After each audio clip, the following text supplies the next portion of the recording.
ఇవాళ పనులు చేయకుండా దాన్ని పడావు పెట్టిన పరిస్థితి మొత్తం ఉమ్మడి మహబూబ్ నగర్ జిల్లా రైతాంగం గమనిస్తా ఉంది.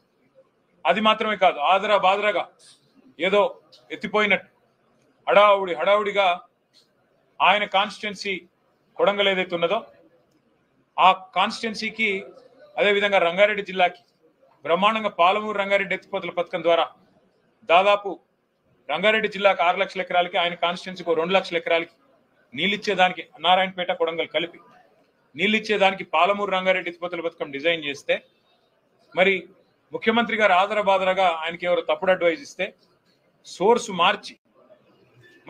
మార్చి శ్రీశైలం కాకుండా జూరాల కాడ సోర్స్ మార్చుకొని కొడంగల్ నారాయణపేట లిఫ్ట్ ఇరిగేషన్ అని చెప్పి 4000 పైచిలకు కోట్ల రూపాయలతో ప్రత్యేకంగా టెండర్ పిలిచినారు. ఆదరబాదరగా డిపిఆర్ లేదు, పర్యావరణ అనుమతులు లేవు, ఏదీ లేవు. డైరెక్ట్ గా అనుమతులు లేకున్నా హడావుడిగా ఏదో మనసులో వేరే ఆలోచన పెట్టుకొని ఆగమాగం చేసి పిలిస్తే ఏం జరిగింది? మొన్న green tribunal Narayanpet Kodangal lift irrigation ప్రాజెక్టుకు మరి అనుమతులు లేవు, పర్యావరణ అనుమతులు, కాబట్టి వెంటనే స్టే ఇచ్చింది. అట్లాగే రైతులు పోరాటం చేస్తూ ఉన్నారు, పెద్ద ఎత్తున రోడ్లు ఎక్కుతా ఉన్నారు, కదం దొక్కుతా ఉన్నారు. మాకు మీరు కాంపెన్సేషన్ నష్టపరిహారం ఏదైతే చెల్లించాలో మీరు చెల్లించడం లేదు అంటూ వాళ్ళు కూడా కదం దొక్కుతా ఉన్నారు.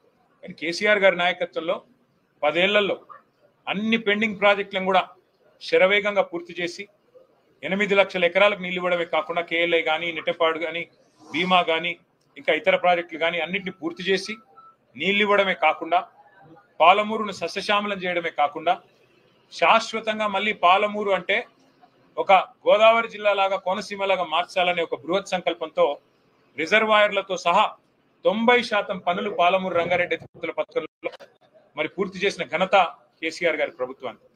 ఇవాళ 10% పూర్తి చేయకుండా 22 నెలలుగా పాలమూరును ఎండబెడుతున్నది పాలమూరు బిడ్డగా చెప్పుకునే రేవంత్ రెడ్డి గారు.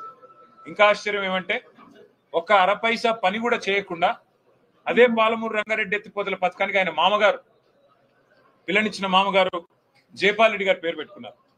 సరే, జైపాల్ రెడ్డి గారు జిల్లాకి ఏం చేశారు, కల్వకృతికి ఏం చేశారు, ఇక్కడ ఇరిగేషన్ వ్యవస్థకి ఏం చేశారు, ఇవన్నీ జిల్లా వాళ్ళని అడిగితే తెలుస్తుంది. కొన్ని తెలంగాణ వాదనలో, తెలంగాణ పోరాటంలో ఆయన ఎక్కడున్నారు ఇవన్నీ నేను చెప్పను, కానీ జిల్లాలో అందరికి కూడా విదితమే, ఆ విషయం నేను చెప్పను.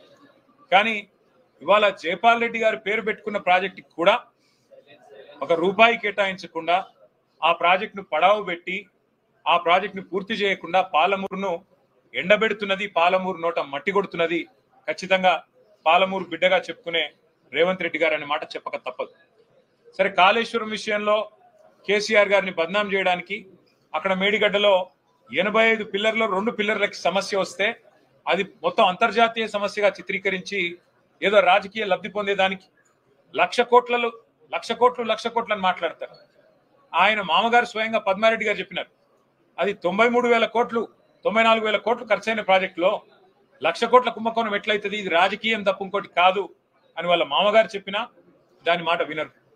94,000 కోట్ల రూపాయలు ఖర్చైన ప్రాజెక్టులో 2 పిల్లర్లు దెబ్బతింటే 200-250 రూపాయల ఏజెన్సీయే ఖర్చు పెట్టి రిపేర్ చేసే అవకాశం ఉండగా కూడా ప్రజల మీద 1 పైసా భారం పడకుండా చేసే అవకాశం ఉండగా దాన్ని ముందుకు పోనీయరు. సరే, అక్కడంటే ఏదో జరిగింది, ఏదో మీరు 20 నెలలు మీ పైశాచిక ఆనందం కోసం రైతులను ఇబ్బంది పెడుతున్నారు, కేసీఆర్ గారిని ఇబ్బంది పెట్టడం ద్వారా, కేసీఆర్ గారి మీద కేసు పెట్టాలనుకోవడం ద్వారా అక్కడ ఒక రాజకీయ కుయుక్తితో ప్రయత్నం చేసినారు అనుకోవచ్చు. మరి పాలమూరు రంగారెడ్డి ఎత్తిపోతల పథకానికి ఏమైంది? ఇక్కడ మీకు ఏ ఆటంకం లేదు కదా, ఇక్కడ 90% పనులు అయిపోయినాయి కదా, కేవలం 10% పనులు చేయడానికి మీకు మనసెందుకు రావట్లేదు?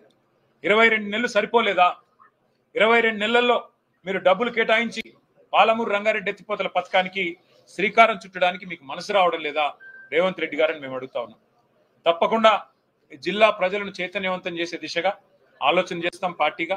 ఈ జిల్లా నాయకత్వం కూడా వారు కూడా ఇప్పటిదాకా నాకు చెప్తా ఉన్నారు ఏ రకమైన పరిస్థితులు ఉన్నాయి జిల్లాలో